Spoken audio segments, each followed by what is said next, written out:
Hey everybody, Goosebumps for Dummies here, back at it again with another video, and today we're going to be talking about some very interesting changes that have been made in the history of Goosebumps.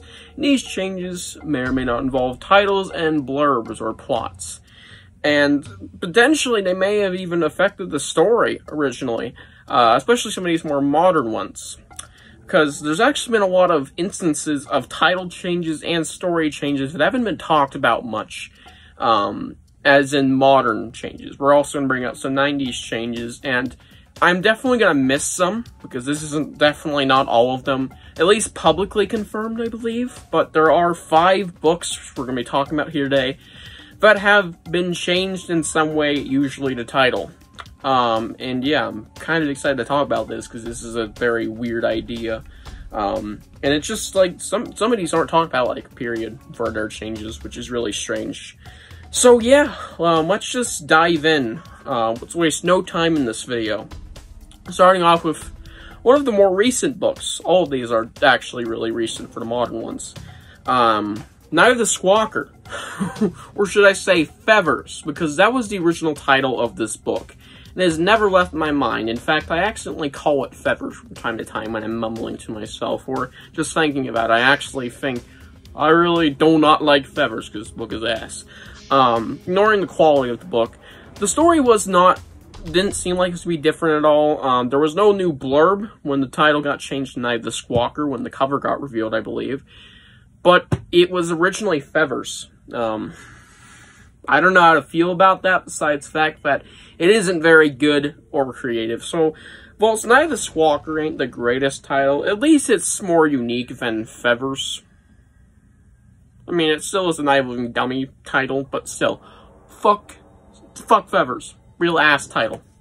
So yeah, that one got a title change, whilst this next one here got a whole ass blurb change, and I think this was going to be the most different out of all of these. 5th Grade Zombies. The title was always 5th Grade Zombies, unless, you know, behind the scenes stuff. Maybe it's called Zombie Kids, I don't know. But, originally the blurb was very different, and involved a bunch of kids not in a farm setting, and actually in a suburban setting by the seams of it. They have a zombie club, or are really obsessed with zombies, and when this new granny pulls up on the block, she just moves in, they grow suspicious of her being a potential zombie. And, yeah, the main character's name was different, a lot of this book was different, and it's just really, really strange how this turned into a Scarecrow Walks at Midnight story from originally being like an Invasion of the Body Squeezers type story where your neighbor's acting weird, go investigate. Yeah, very different from what we actually got in the end here. And I actually think I prefer that version more, sadly enough. But still, this ain't bad. I think it's overhated as a story, but I haven't reviewed it yet. We'll get to that someday. But I would have preferred that idea of a story more than this, I feel. Next up, It Came From Beneath the Sink. Now, this is probably the most memorable change of all of them, and I actually think there's 2 things that I was trying to change about this. Number 1, the title, and the second one's also the title, we'll get to that later, in a second. The title had a whopping 1-word change. It was originally called It Came From Under the Sink.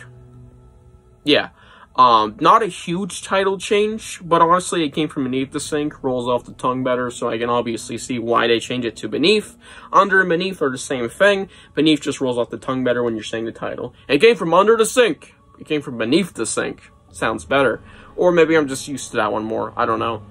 But, also, I don't know if it's just me being really stupid, but I also believe, I didn't do research on this, but I remember people calling this It Came From Beneath the Kitchen Sink. And I don't know if that's because it is called It Came From Beneath the Kitchen Sink in other places or countries, but I do remember, I believe somewhere it was called It Came From Beneath the Kitchen Sink, so that's also something notable. Yeah, this one has had multiple changes, it seems. And that one actually seemed to get finalized, like, in some places. Not here in America, of course. It's still called It Came From Beneath the Sink, not the Kitchen Sink. I don't know. I might be just having some memory issues, but I believe that is also something. Now, this next one. this one's really weird.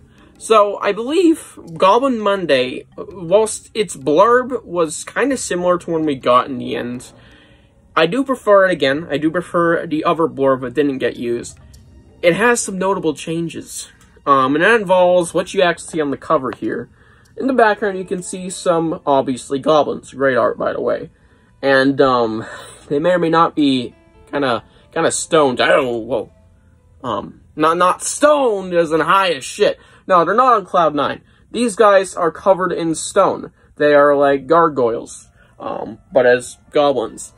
And, as you can see here, that was seemingly what was going to go on in this story, but it never happens. But in the original blurb, Mario, the name character's name never changed, at least publicly that we know of, he found a stone gnome in, I believe, the same setting this book still takes place, probably at one of his friend's grandparents' house, I believe, still.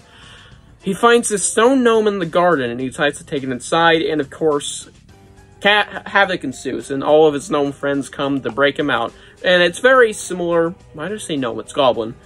It's very similar to Gnome Alone, if you know that episode from Creeped Out. Long show. Spooksville. Always get kids' horror shows mixed up. So it's kind of similar to that, but notable changes, no different setting, different creature, but still pretty similar, basically. And yeah, it was a little different from what we got here, and I would have preferred that, because that would have been really cool, just to see these gnomes attack this house day and night, trying to get this gnome back. Sorry, goblin. Fucking stupid here. And yeah, it would have been a really fun time, I feel. Next up, I Want to Be a Werewolf for Halloween. The reason I'm showing Haunted School here, because, well, this story was originally called I Want to Be a Werewolf for Halloween. Talk about Werewolf Skin. It actually was promoted in this book, and the reason I showed this one specifically because, well, I didn't show it came from Deep the Sink one, because I don't give a shit. That one wasn't as big of a change. This one's huge, and also because this whole version is very different. Totally not just here flexing it. Right here, you can see the one and only I Want to Be a Werewolf for Halloween. As well as other books that were coming around that time. Yeah. That was promoted in the original book fair copies, Haunted School, which you can see right here. Yeah, that was the original title of Werewolf Skin. And honestly, no, I don't really like that. It's kind of cool, but I think if it was shortened down somehow, it might have been okay. But what we got in the end, I do prefer over I Want to Be a Werewolf for Halloween, because it doesn't sound right. Maybe I Want to Be a Werewolf. That's not a terrible title. You could give that to a short story, I would be fine with it. But I Want to Be a Werewolf for Halloween sounds like some bullshit. Don't like that title. It just doesn't roll off the tongue well. And yeah, that is the end of this video. I hope you guys enjoyed, and I'll see you guys in the next one. And also, if I forgot any forgotten titles or blurbs, let me know in the comments below. And I'll see you guys in the next one once again. Bye.